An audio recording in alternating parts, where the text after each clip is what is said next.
A paz de Jesus, o amor de Maria esteja no meio do seu coração, amém, amado? Glória a Deus, aleluia. Eu sou o Cícero da Cidinha, sou casado, graças a Deus. Vou fazer 25 anos no ano que vem, glória, para a honra e glória de nosso Senhor Jesus Cristo.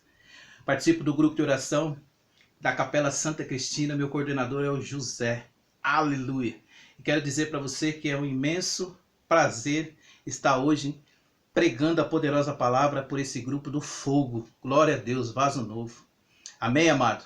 Queria que você pegasse a poderosa palavra de Deus, que está lá em Isaías 3, a partir do versículo 27 ao 11, que nos vai dizer assim a poderosa palavra de Deus.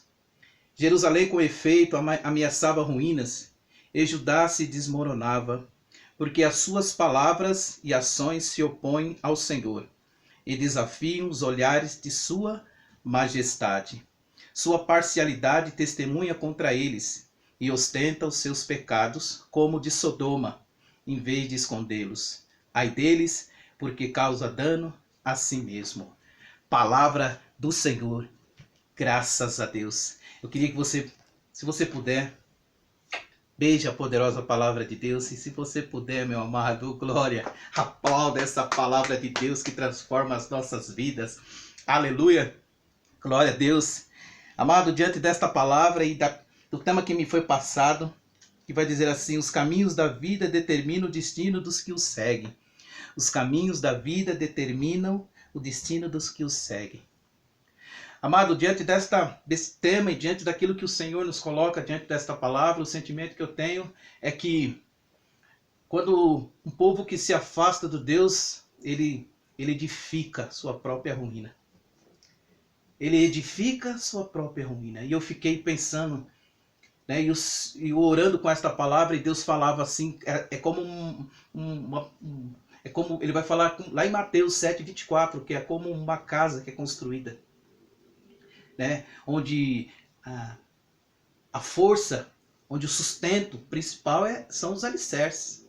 É o alicerce que sustenta a casa, né? E diante desta palavra o Senhor colocava justamente isso, que aqueles que edificam sua casa sobre a rocha, que segue os meus mandamentos, vai dizer o Senhor, que trilham os caminhos do Senhor, eles edificam numa casa sólida, que pode vir os ventos, as chuvas, né, as tempestades, as dificuldades das nossas vidas, ela vai se manter de pé.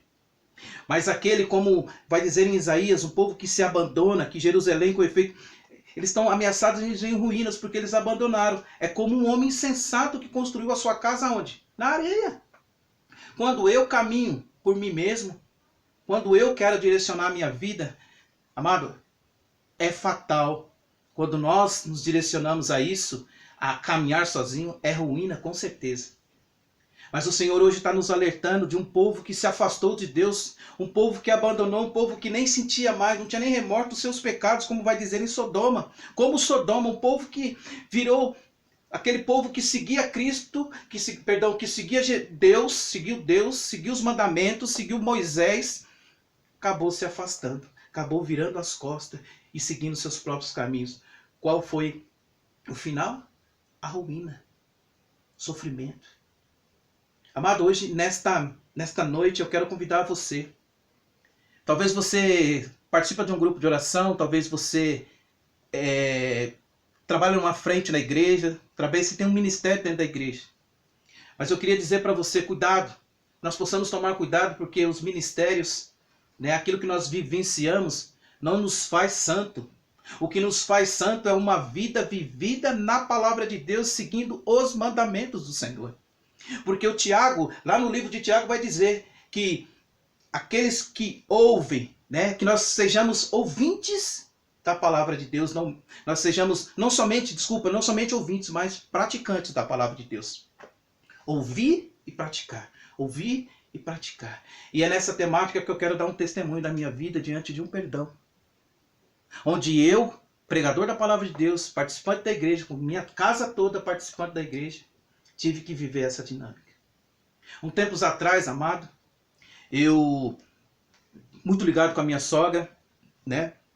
Minha sogra partilhava muitas coisas com a gente, porque nós participávamos da igreja, nós ia, onde eu ia, levava ela, era lá da renovação, conhecia a renovação por causa dela e da minha esposa. E nós fomos vivendo essa dinâmica com os meus filhos, ela me ajudava. Só que teve uma vez que a irmã da Cidinha, ela que morava com a minha sogra, teve que casar. E casando, minha esposa ficou muito preocupada, falou, minha mãe não pode ficar sozinha. Eu falei, ela veio para casa, ela não vai querer vir, então nós vamos para lá.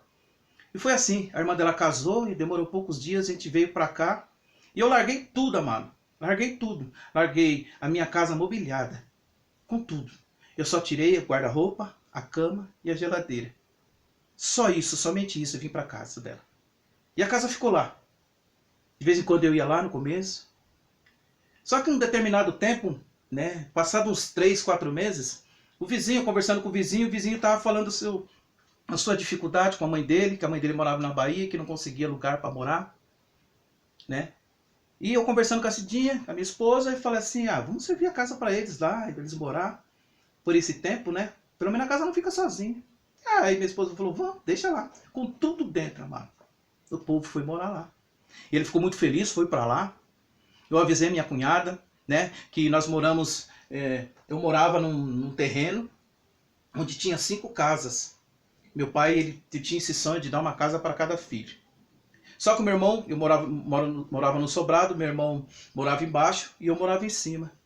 E esse meu irmão de baixo, ele mudou, comprou uma casa e mudou. E essa minha cunhada, que morava no fundo, veio morar embaixo na minha casa. E esse rapaz, ele foi para lá, avisei ela, tudo. No princípio eles concordaram com tudo, mas quando passou uns 3, 4 meses, começaram a fazer inferno, vieram em casa, né?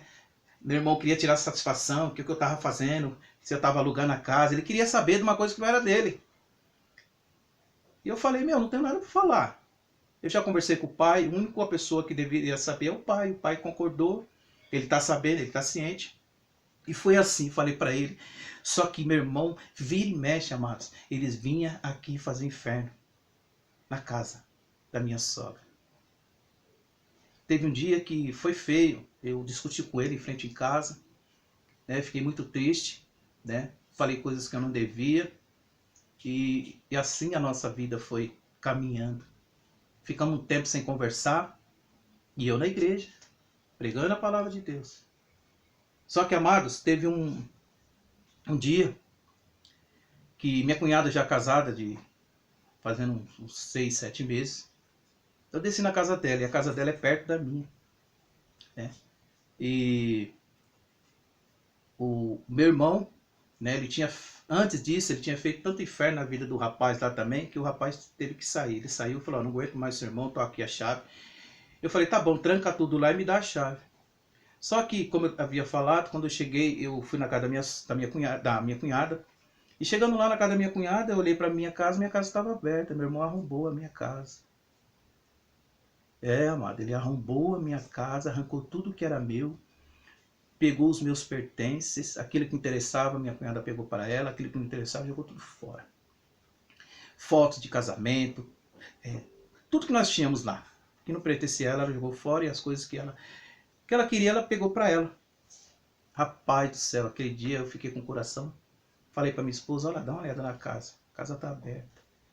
Nós ficamos tristes, mas, amados, eu tinha um sentimento que se eu fosse falar com meu irmão, obrigado, falar com ele o que ele tinha feito, eu iria matar ele.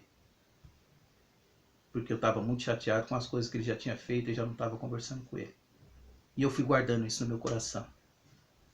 Passando os dias, orando, eu tenho o costume de rezar o terço da misericórdia, e eu levantava de madrugada para orar e essa palavra vinha. E Jesus perguntou para Pedro quantas vezes devo perdoar, e Pedro dizia, né? E Pedro dizia 70 vezes 7, né? Jesus falava 70 vezes 7. E eu fiquei pensando, caramba, Senhor, eu devo perdoar o meu irmão, mas eu não consigo. Eu tenho vontade de matar, dar um tiro na cabeça dele, na cara dele, Senhor. E todas as vezes que eu rezava o texto da misericórdia, vinha esse pensamento, eu falei, Senhor, eu não vou, eu não consigo. Teve um dia, amados, que eu estava num grupo de oração, e o irmão pregando a poderosa palavra de Deus diz assim, você deve perdoar o seu irmão, tem alguém aqui que precisa perdoar o seu irmão e o Senhor vai te dar força. E eu não tinha força para perdoar meu irmão, eu só tinha ódio dele. Eu falei, Senhor, transforma os corações. Eu quero me dar a graça de transformar o meu coração. E foi um dia, até um dia que o Senhor falou com a minha esposa, que nós devíamos perdoar o meu irmão. Porque ele falou assim, Senhor, se nós quiséssemos aquela casa, Ele nos daria, mas a nossa vida ia ser como essa vida que está aqui, no Isaías 3:18. Ia ser uma vida de ruínas. Nós íamos perder a graça e a glória dele na nossa vida. E foi aí que eu decidi, eu falei, Senhor, então me ajuda. O Senhor falou comigo de madrugada, tu falou, usou um profeta dentro da igreja para falar e usou minha esposa, mas eu não tenho força, me ajuda. E foi um dia que o Senhor falou fortemente no meu coração, eu vou te ajudar. E nós marcamos um dia, fomos à casa dele. Nesse dia, amado, deu tudo errado, tudo que não poderia dar certo, não deu certo. Mas mesmo assim nós fomos, porque nós acreditamos que aquele dia era o dia que o Senhor marcou para nós. E foi um dia tremendo, amado. Quando eu cheguei na casa do meu irmão se assustou, achando que eu ia matar ele, porque eu já havia ameaçado ele, tinha ameaçado ele. Aí pediu para que meu sobrinho abrisse, ficaram todos assustados. Entrei na casa dele, chamei todos eles, eu fui com a minha família e Deus agiu de misericórdia para conosco. Cheguei, disse para ele, olhei bem nos olhos dele e falei, irmão, quero te pedir perdão. E quando eu falei estas palavras, ele caiu por terra. Ele se ajoelhou, tamanha a força do perdão, amado. Ele se ajoelhou e nós ficamos todos, nós chorávamos e a glória de Deus invadiu aquele lugar. E a partir daquele dia, amado, a nossa vida foi transformada, a nossa casa, o nosso olhar, parece que tirou uma escuridão da nossa mente, parece que tirou um peso dos nossos corações. Foi tremendo, foi uma libertação absurda. E nós estávamos tão felizes que, passado um tempo, chamamos eles para comer na nossa casa, chamamos pizza. Meu irmão é diácono de uma igreja, chamamos ele para orar, ele orou. E o fogo desceu naquele dia e nós ficamos todos felizes, nossos sobrinhos partilhando Deus com meus filhos e nós nos abraçávamos e foi uma bênção de Deus, foi um maravilhoso. Só que teve um dia, amado, que Deus falou, quero ver se você mesmo perdoou seu irmão. Passados os dias, meu irmão nos convidou para jantar na casa dele. E nós fomos. Chegamos lá, amado, para nossa surpresa. Meu irmão falou assim, você faz oração? Falei, faço. Amado, quando eu olhei naquela mesa, estava tudo aquilo dos nossos pertences, as panelas, os talheres, as panelas que a minha esposa sempre sonhou e que nós sempre sonhávamos em tê-las, estava todas sobre a mesa. E eu falei, Senhor, não acredito que o Senhor fez isso conosco. E olhava cada panela, cada talher. E o Senhor falava no meu coração, filho, a glória da segunda casa será maior que a primeira. Te darei talheres novos, te darei panelas novas. Ore, ore. E nós oramos, agradecemos ao Senhor por aquele momento. Porque, amado, o Senhor disse que ia nos dar uma glória maior, e a glória maior é o céu. A falta de perdão nos paralisa. É como um pecado, é pior do que um pecado, eu acho. Porque nos paralisa. Eu estava paralisado e levando a minha família toda paralisada. Mas diante daquilo, amado, nós glorificamos ao Senhor. E a partir daquele dia, Deus levantou a nossa casa. Deus me deu uma casa. Hoje eu moro numa casa, amado, que eu comprei com dinheiro inferior. A casa valia 3 vezes mais do que eu poderia pagar. Porque o Senhor prometeu: a glória da segunda casa será maior que a primeira. Bendito seja o nome do Senhor. Glorificado seja o nome do Senhor. Queria, para encerrar, amado, hoje, aquela casa não reside mais ninguém. Está em ruínas. Porque aquilo que Deus te deu, aquilo que é consagrado a você, as pessoas podem tirar. Mas elas vão em ruínas. Porque a bênção de Deus não está lá. Eu queria convidar você a se permitir perdoar a si mesmo e a perdoar aquele que te ofendeu, aquele que te magoou. Porque o perdão não é sentimento. O perdão é decisão. E quando eu decidi, Deus veio com a sua graça e nos derramou sobre mim e sobre toda a minha família.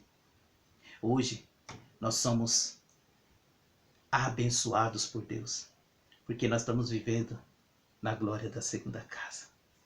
E Deus só tem derramado bênção em nossa vida. Quero convidar você, já encerrando esse vídeo. Eu não sei quem você precisa perdoar. Eu não sei quem você ofendeu ou foi ofendido. Eu não sei qual dos próximos que você precisa perdoar. Ou até mesmo que as pessoas fizeram. Eu não fiz nada pro meu irmão. Ele fez tudo. Mas o Senhor pediu: perdoa. Perdoa. E eu perdoei. E a glória desceu sobre a minha casa. Bendito seja o nome do Senhor. Que a paz de Jesus e o amor de Maria esteja no seu coração. E que o perdão flua através da ação e a unção do Espírito Santo. Glória a Deus. Amém.